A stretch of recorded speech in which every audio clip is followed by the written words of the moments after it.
মৰিয়নিত ওলাইছে ধনুদন। তহঁতি ইয়াত ৰাজনীতি কৰিবলৈ নাহিবি, একে ঘুচাই নাক ভাঙি যাব। একে ঘুচাই নাক ভাঙি দিব ৰূপজ্যোতি কুৰ্মী। জীৱনক লৈ ৰাজনীতি কৰিব নাহিবি, জীৱনত একো হ'ব নিদিওঁ, হুংকাৰ ৰূপজ্যোতিৰ। গিবনত এই গছ আমি ৰুই পাইছোঁ, গিবনক লৈ ৰাজনীতি নকৰিবি, গিবনত একো হ'বলৈ নিদিওঁ আৰু কোনোৱে নিদিয়ে। আৰু তহঁতি ইয়াত ৰাজনীতি কৰিবলৈ নাহিবি, একে ঘুচাই নাক ভাঙি যাব। খং উঠিছে মৰিয়নিৰ বিধায়ক ৰূপজ্যোতি কুৰ্মীৰ, কাৰণ মৰিয়নিৰ গিবন অভয়াৰণ্যত বেদান্ত নামৰ এটা বহিৰাগত কোম্পানীয়ে তেল আৰু গেছৰ সন্ধান চলাব। সেউজ অৰণ্যত বুকু বিদাৰিব বেদান্তই, যাৰ বাবে প্ৰকৃতিপ্ৰেমী স্থানীয় ৰাইজ আৰু দল সংগঠনৰ তীব্ৰ প্ৰতিবাদ। প্ৰতিবাদকাৰীয়ে তীক্ষ্ণ সমালোচনা কৰিছিল চৰকাৰৰ লগতে স্থানীয় বিধায়ক ৰূপজ্যোতি কুৰ্মীৰ ভূমিকাকো।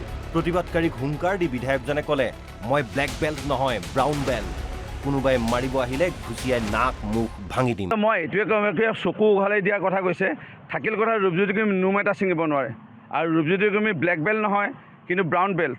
একে ঘুচাই নহয়, কোনোবাই যদি মাৰিব আহে একে ঘুচাই নাক ভাঙি দিম, মুখো ভাঙি দিম, চেপ বল্লি কৰি দিম ইয়াত মাৰি পেলাই। সেইকাৰণে মোৰ লগত লাগি লাভ নাই। ৰূপজ্যোতিয়ে ক'লে, গিবন মোৰ হৃদয়ত আছে, একো কৰিব নিদিওঁ। কথা গিবন আমাৰ হৃদয়ত আছে। এই গিবনৰ কিবা এটা ইয়াত গছ পুলি উঘালাৰ আগত কোনোবা কোম্পানী যোনে হয়তো আমাৰ ঘৰৰ খুঁটা এটা হিলাব লাগিব। এই গিবনক আমি একো কৰিবলৈ নিদিওঁ। তহঁতি যে প্ৰতিবাদ কৰিছিল, আপুনি ক'বলৈ তহঁতক বেয়া লাগিছে, তহঁতি যে প্ৰতিবাদ কৰিছিলি, এবাৰ এটা গছপুলি ৰুই পাইছ গিবনত? এই গছপুলি ৰুই পাইছ? এটা ফুলৰ পুলি ৰুই পাইছ? ইয়াত প্ৰতিবাদ কৰিব আহিছ?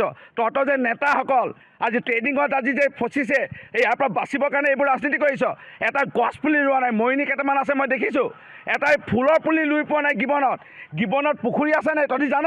জীৱ জন্তু পানী খাবৰ কাৰণে আমি পুখুৰী খান্দি পাইছোঁ। প্ৰতিবাদকাৰীক প্ৰত্যাক্ৰমণ কৰিবলৈ গৈ বিধায়কজনে যি ভাষা ব্যৱহাৰ কৰিছে তাকে দেখি শুনি চকু কপালত উঠিছে ৰাইজৰ।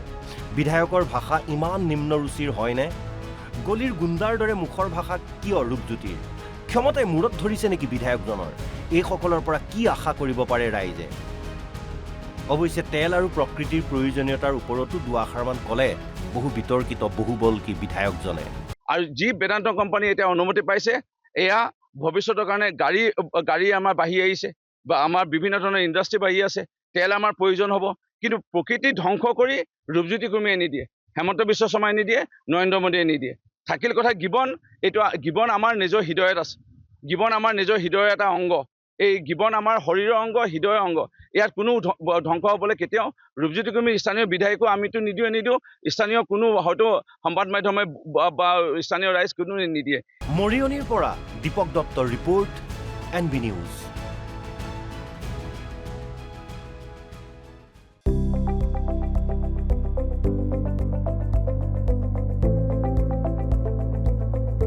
NB নিউজ, সহজ সৰল ভাষাত নৱভাৰতৰ কথা।